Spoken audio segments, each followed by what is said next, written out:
this morning, we begin with our daily word, which has been printed forever. This thing has been getting printed in Kansas City, Missouri, or Lee Summit to be more accurate, for, I believe, over 100 years, and they've never missed a month. And interesting fun fact about the Daily Word is that subscribers include Oprah Winfrey, Joel Osteen, who runs the biggest church in America, and Denzel Washington. So, today, Sunday, October the 29th, 2023. By the way, there'll never be another one of these. There'll never be another October 29th, 2023. And today's word is imagination. I imagine and create my most magnificent life. I admire the storyteller's gift for creating fantastic worlds where impossible things happen. I immerse myself in the story, allowing myself to feel the wonder, the exhilaration, and even the sadness the storyteller's imagination has created. No matter how scary the story, there is nothing to fear. It is only a story. My imagination helps me create my life story. Guided by divine wisdom and will, I imagine a positive, meaningful life. If disturbing thoughts cloud my imagination, I remember that I am God's living expression. There is nothing to fear. My spiritual gifts of faith, love, strength, and understanding join with my imagination to build the fulfilling life my heart desires. And I'd like to just take a moment, just have a moment of silence this morning that we dedicate to peace, knowing that on this planet with almost 8 billion people, there are isolated pockets of insanity that take place.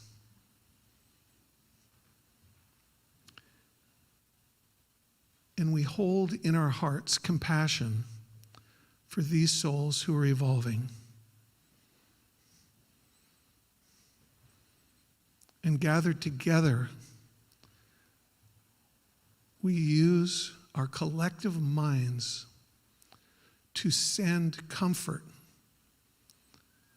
to send reason, and to send love to everyone involved in any kind of a conflict anywhere in the world. That these waves of compassion and love emanating from this room cross the entire universe in a heartbeat through a miracle known as entanglement. We were all connected inextricably at the time of the Big Bang. So when we send reason and we send love and we send comfort to conflicted and suffering souls, wherever they may be, know that it does help.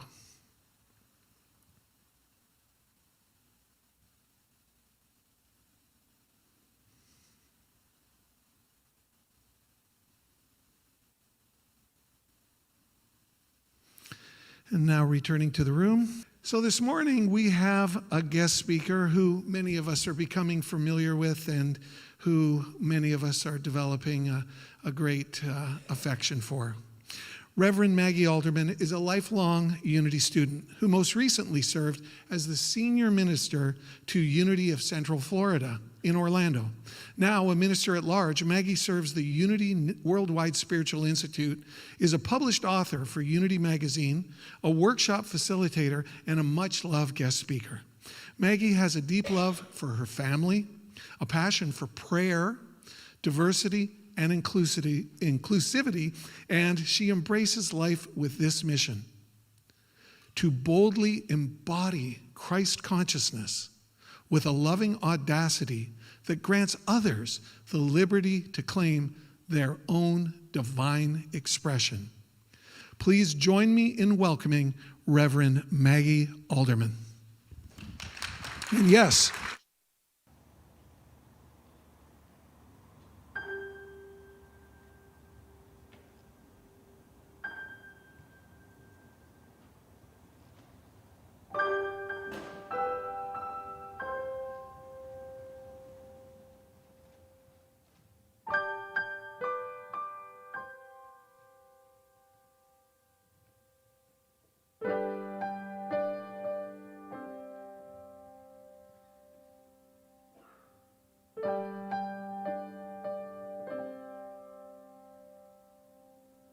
fairy tales can come true. It could happen to you if you're young at heart.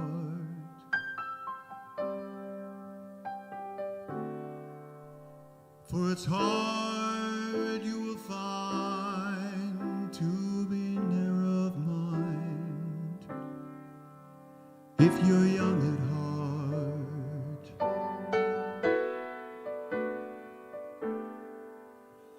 You can go to extremes with impossible schemes.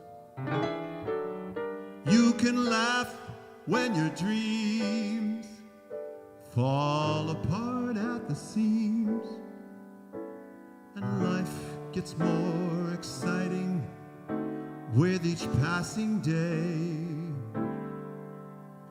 And love is either in your heart or on its way. Don't you know that it's worth every treasure on earth if you're young at heart?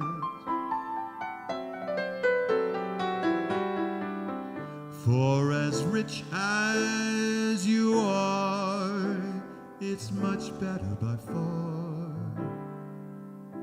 to be young at heart.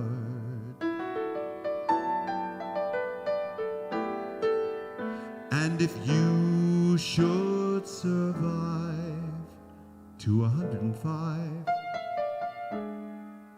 look at all you'll derive out of being alive. And here is the best part: you'll have a head start if you are among the very young at heart.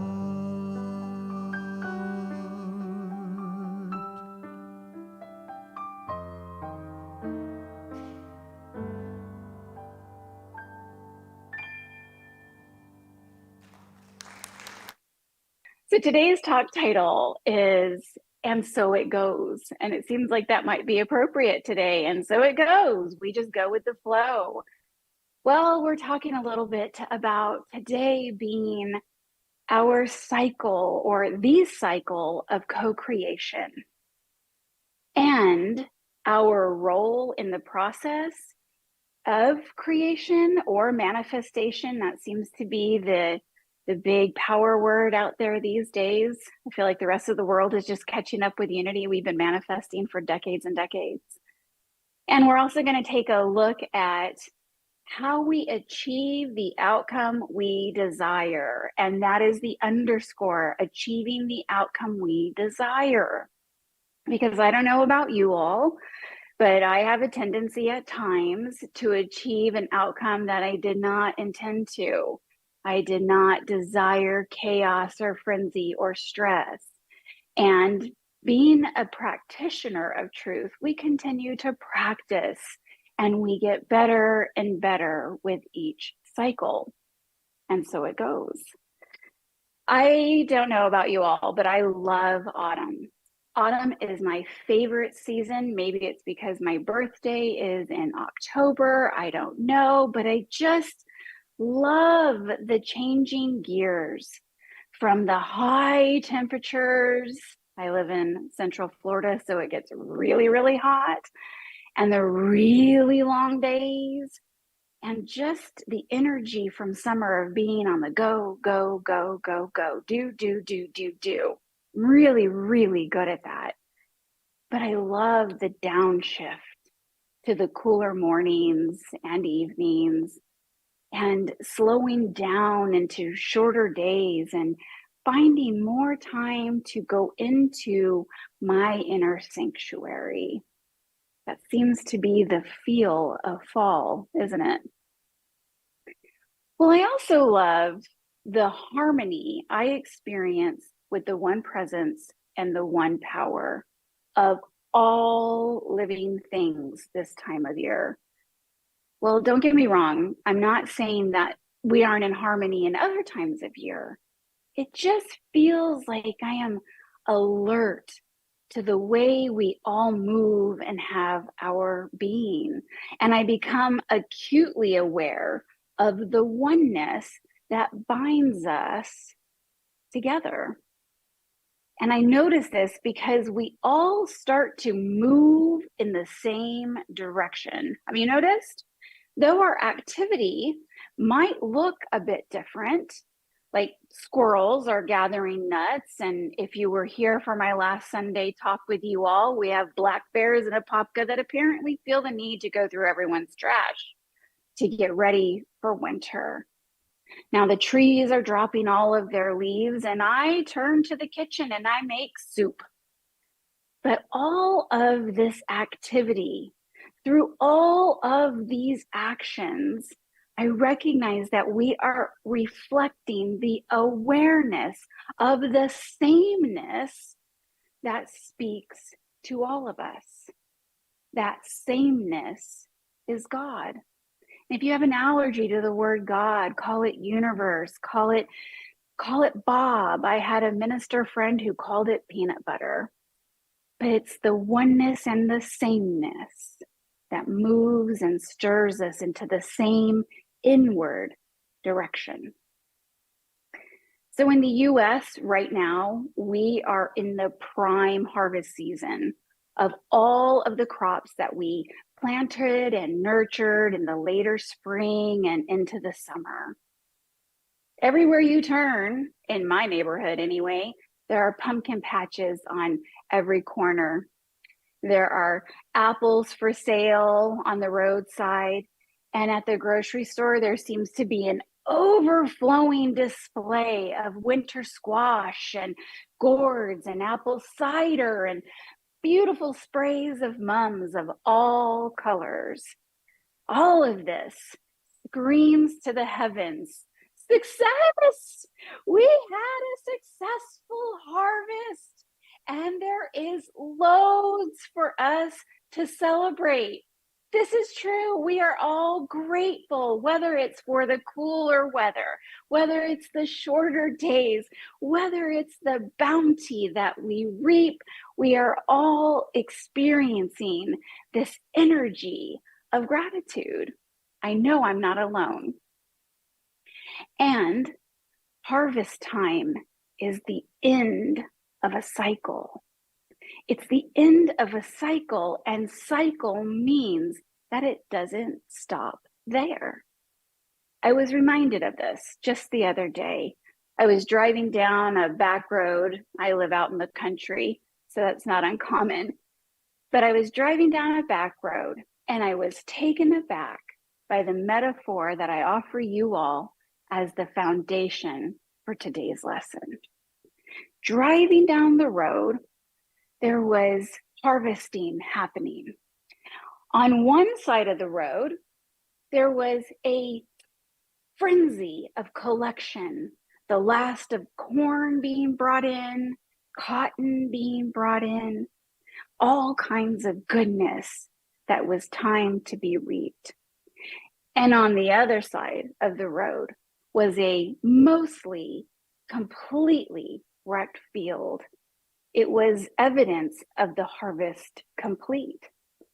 But just on the very end, I noticed that there was a team that was already organizing the destroyed field or the appearance of a destroyed field into perfect, tidy rows and covering them with a heavy plastic, preparing to sow the seeds for next year's strawberry crop. This is genius. While the ground is already broken up by the harvest, and before anybody even goes to lunch, for heaven's sakes, the next team is getting busy planting the next crop. And I thought, of course, this is in Genesis 8:22, where it says, while the earth remains, seed time and harvest, cold and heat, summer and winter, day and night shall not cease. It shall not cease. In other words, my friends, the activity of creation is never ending. That means that we have a wonderful opportunity right here and now, because the season is ripe for it, for all of us to ponder this question. In the midst of your harvest season, your personal reaping, what are you ready to plant next? It's a vital question, because without awareness of this question and the answer being actively working toward the surface, we do have the opportunity to lay back and misdirect our thoughts, or maybe not realize that our thoughts are seeds in all forms, every thought we have. Unity principle number 3 says that we are co-creators with God. That it talks about that we are experiencing the reality through our ability to think and to come into alignment with the one presence and one power, the energy of the universe that makes manifest our heart's desire. This time of year, I am reminded that not only is this a time to reap, to collect, and to celebrate in gratitude all that is produced in our life, it is also a time for us to recognize that our minds are fertile ground, especially right now, because we've just turned up everything. The earth is a representation of ourselves, you see, because we're all one. And we have this sweet window where we get to create beyond our wildest dreams. We get to start again learning from that which we have just completed. It just takes our awareness. And you know, I'm good for telling y'all it's just this easy. It just takes our awareness and our willingness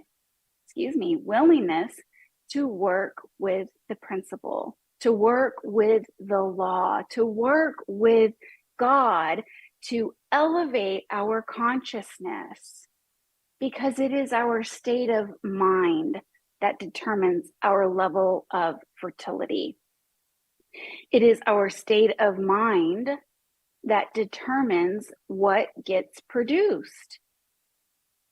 I don't think anybody in this room would argue that fact. When you've been in a low, you've produced some real crud. And when you've been in a high state of consciousness, it just seems like everything flows with ease and grace, right? Well, there are levels. We go up and down this sliding scale of consciousness. That seems to be the joy of what it means to be human sometimes. And it's a valuable lesson for us to learn, evidenced by the fact that Jesus put it into a parable. So from Matthew 13, I want to share with you the parable of the sower. where Jesus had his disciples gathered round, I imagine. And some of them may have been wondering why they produce well and with intention, and why sometimes they produce crummy results in their lives. And I imagine the story went a little something like this. Jesus said, there was a farmer, and one day he was going out to sow his field. He had a sack of seeds with him that he didn't realize was unraveled on one corner. So along his way, some of the seeds fell on hard ground. And those seeds were not received by the earth. Rather, the birds swooped down and scooped them up. Nothing was produced. As the farmer went along toward his field, some of those seeds fell along the rocky path. And the sun came and scorched those little plants because there was not enough dirt. They had shallow roots. They couldn't sink themselves down into the life force of the earth. And some of those seeds fell into the thorny bushes. And they may have sprung up, but as soon as those bushes came to life, they choked those seeds, those little plants out. No life and no production.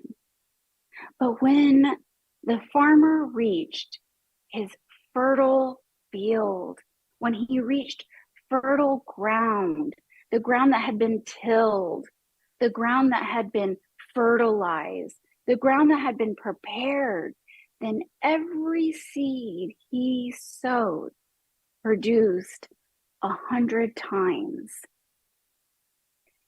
Metaphysically, and unity is good for metaphysics, we like to go beyond the literal, beyond the physical.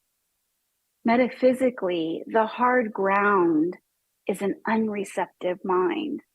It is a mind that is closed off, that is hardened due to fear, heartbreak, grief, disappointment, or simply having not yet awakened to the truth of our being. The rocky path, I like to declare as beginner's luck for a new true student to unity. Beginner's luck looks like, I'm a co-creator. And so I'm going to try my luck at getting a parking place. Quickly, front row, in the rain, boom. My thoughts create the experience of my reality. The thorny bushes represent materialistic goods. It represents our focus on materialism. While it's nice to have, it's not something that's sustainable. It's not something that sustains our spiritual growth and deepens our understanding of that which we call God. But the fertile ground is the place where we go and we place our energy with deliberate intention to create the fullness of what we are capable of. Not just serving me, but serving the greater good. Some of my favorite manifestors hang out in the thorny bushes. Some of my favorite people, they seem to just keep the goods flowing. They're the life of the party. They never have a want. Money flows freely through their mailbox. Heck, me too. That's the good stuff. It's fun. It's fun to be reminded almost instantly at just how powerful we are, right? Who doesn't like instant gratification? Who doesn't like to think it and see it all in one day's turn? Well, I hate to disappoint, but that seems to me a little bit like what my mom would call a sugar diet. It tastes good. It's just not good for us. It doesn't satiate the hunger that we feel within our being. So when we move from the thorny bushes to fertile ground, this presents for us an opportunity to push through. This is the work, my friends. This is where we get to work through frustration and resistance and get honest with ourselves about the state of our consciousness or of our field. It's also the place where we get to let go and dig deeper into the truth and activate within our very being the divine substance that we were gifted with. And what I mean by that is this is where we activate our 12 powers, because when we're producing not just what is good for me, but good for my family, my community, my friends, my coworkers, the world beyond, then we're doing some hard work and it takes patience. So we need faith. It takes patience. So we need strength. It takes patience. So we need our power of imagination, how apropos it shows up today, to imagine the day when we reap what we sowed on this day. In stage 4, the fertile ground, this is where we create out of our soul's work, our emotional and spiritual maturity. This is where healing takes place and love leads the way. And we have to trust what is happening beneath the surface. My father always says to trust the slow work of God. And never is that phrase or advice more appropriate than when I'm giving a talk on harvesting. In other words, don't go picking at the soil. Don't go check and see. Have you taken root yet? Are you producing yet? Do you need any help in there, God?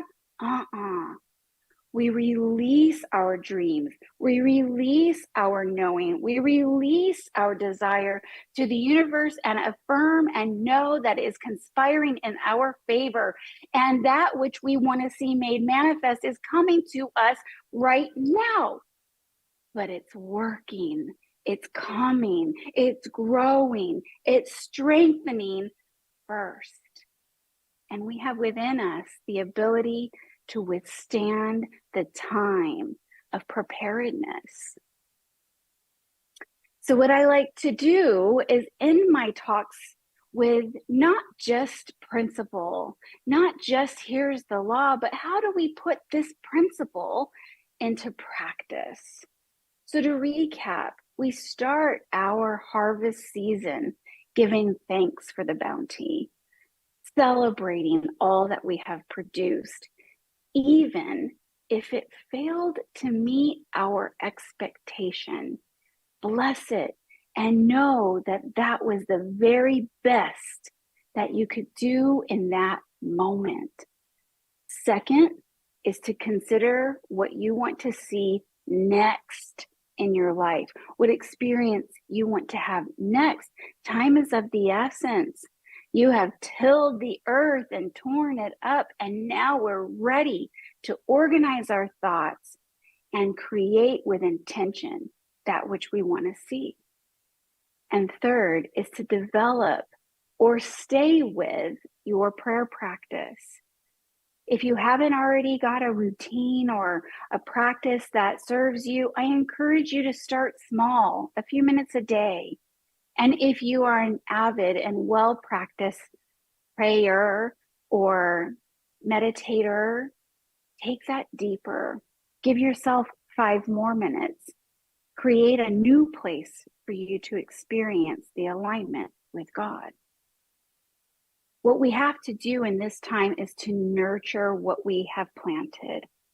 So I want to offer you the option to exercise forgiveness for yourself or for others, to maybe consider that it's time for a change in your environment.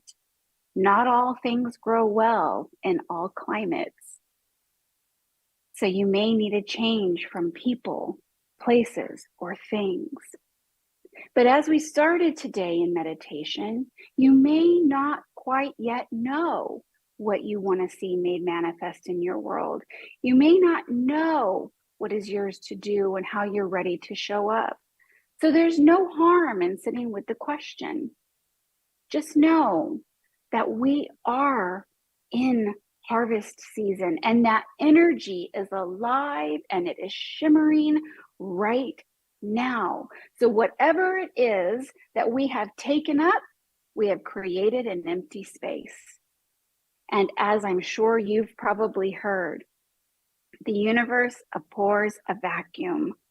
So it is up to us to lay hold of our highest thought, to plant that seed and lean into our consciousness, accept that we're being prepared and we are being stretched and we are being raised into a new expression of ourselves. And in the process, we get to take good care, be easy, and tend our fields with care. My friends, this is how we co-create from our highest form. And it produces that which we choose to see and experience in this realm.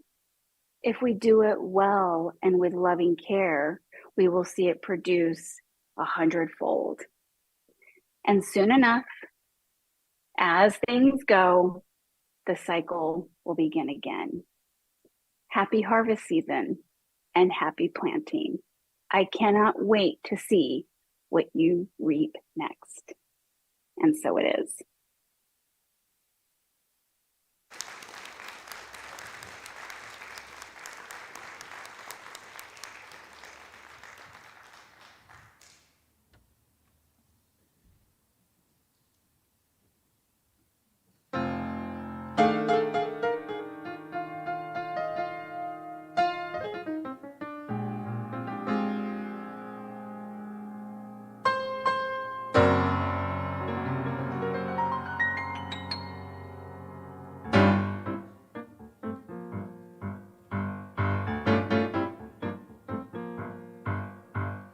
Thank you for the way you make me feel. Now I know your precious love is real. Even if my troubled world seems so wrong, my attitude of gratitude is strong. For the love of God, I am thankful. She has given me a home and I am thankful. I am thankful.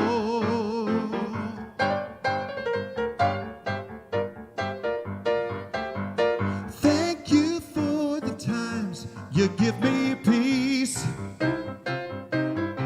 Let it flow, your sacred love's release. God will mend my hurting heart gracefully. And hope is always there for us to see. For the love of God, I am thankful. He has given me a home and I am thankful. Oh, I'm thankful.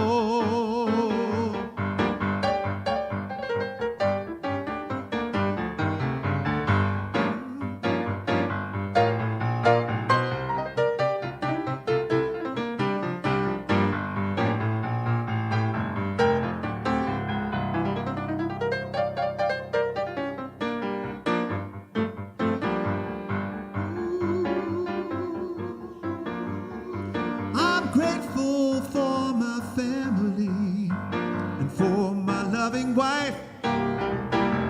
It's easy to appreciate each moment of this life. I'm grateful for the animals, the rivers and the trees, all the beauty of the ocean. Oh, it brings me to my knees. Oh, well, I'm grateful for the music that inspires me every day. All the artists who way. I'm grateful for our planet, for our loving Mother Earth, and most of all the Creator who shows her worth. For the love of God, I am thankful.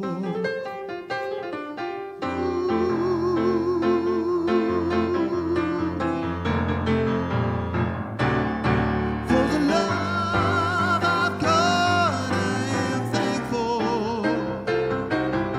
For the love of God, yes I am. I'm thankful.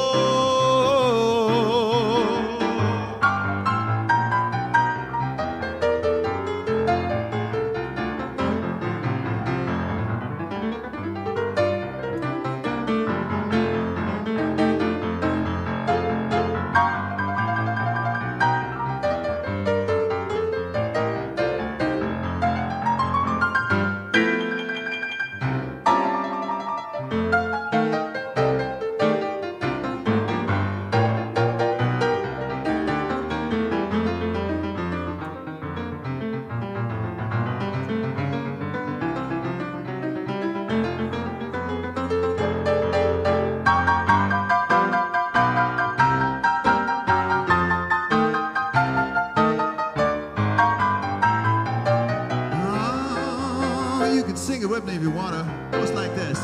For the love of God, I am thankful. She has given me a home, and I am thankful. For the love of God, I am thankful. She has given me a home, and I am thankful. Try it. For the love of God, I am thankful. She has given me a home, and I am thankful. For the love of God, I am thankful. She has given me a home, and I am thankful.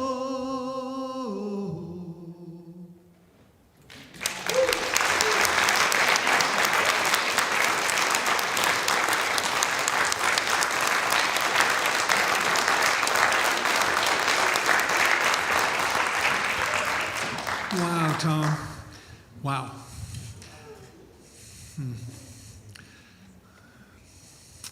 Okay. That puts for the thank you for restoring the term for the love of God to something positive. Usually when you hear it, it's like for the love of God, but Tom breathes life into it like nothing on earth. And that piano solo, Tom, come on, one more time for that. Like.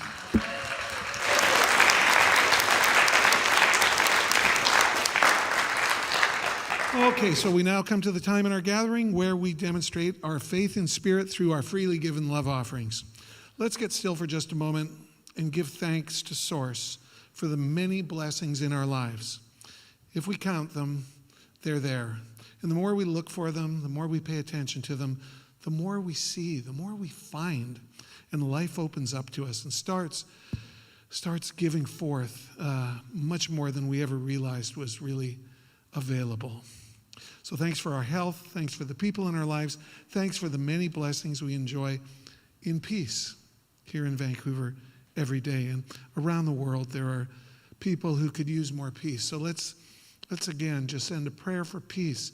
Peace on earth. Peace on earth. May it be so.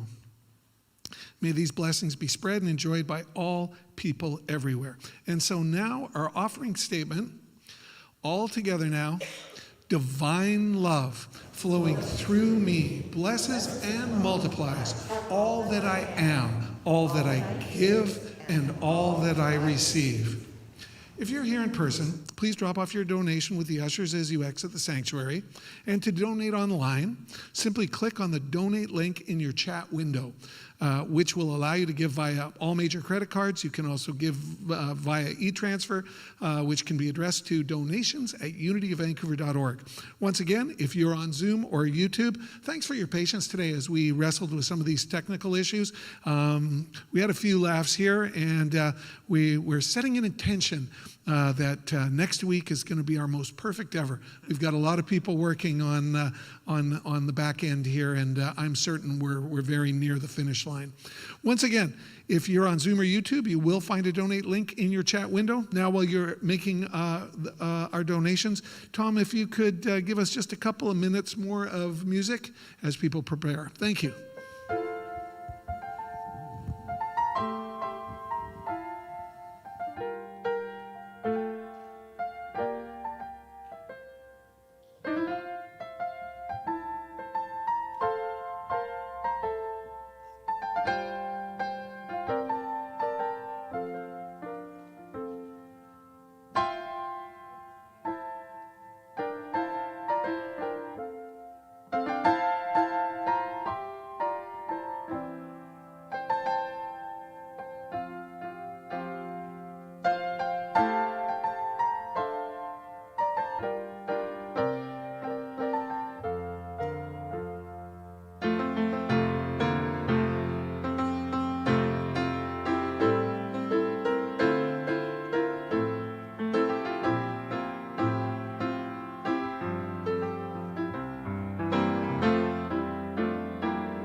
On Zoom before the workshop begins. So you have the opportunity to tune in from home and decide whether you want to come out for the weekend and take part. Spots are limited, so take in if you're interested in Enneagram, you can go and pre-register anytime on the website, or you can tune into Zoom and get a sense of whether it makes sense for you. And that said, next Sunday we'll be having live in person, a little easier technically, Reverend Marilyn Knipp, who is a long-time Science of Mind CSL minister. We have convinced her to come out and join us this next Sunday, so it's going to be a great day. After the service today, as many of you are aware, your board of directors downstairs will be holding what is known as the proverbial fireside chat, and you'll get to hear all the latest news on what's happening at Unity, as well as provide some input to some questions that we would like to have, some sense of where everybody's at. And today's affirmative prayer chaplains are Luciana Velve. I haven't seen Luciana. Luciana, you there? No. Who? Well, that's what I've got. Luciana Velve, Margaret McLeod, and Shirley Thompson. What does it say up there? Do we have the prayer chaplain slide up, guys? Maddie? Prayer chaplains. Would you all please stand, and I'll call you out by name because I know your faces. Today is Shirley Thompson, Margaret McLeod, Jeannie Bell Irving, and Marilyn Nori on Zoom. Thank you. I don't know how we got that, but okay. So if you would like to have a confidential prayer with one of our chaplains, simply come up to the front after all the music is finished. They will be in the front row, and until then, they will be in the front row. And let me simplify it. We'd love to support you in prayer. And if you're watching on Zoom or YouTube, we'll show you how you can participate in just a few minutes. And of course, please join us downstairs after the service, not only for the fireside chat, but for coffee, tea, conversation, and because it's the last Sunday of the month, birthday cake. So if you've had a birthday in the last month, please come down and you will be the object of our affection as everybody enjoys some birthday cake. And there's just some recent research out for those of you that did have a birthday in the last month. It's very comforting to know that those that have the most birthdays, it turns out, live the longest. Yeah, you'll get it on the way home and you'll laugh. So now, as we bring our gathering to a close, please stand and let us together say our prayer for protection. All together now, the light of God surrounds us, the love of God enfolds us, the power of God protects us, the presence of God watches over us. Wherever we are, God is, and all is well. And if you would remain standing, let us have the peace song.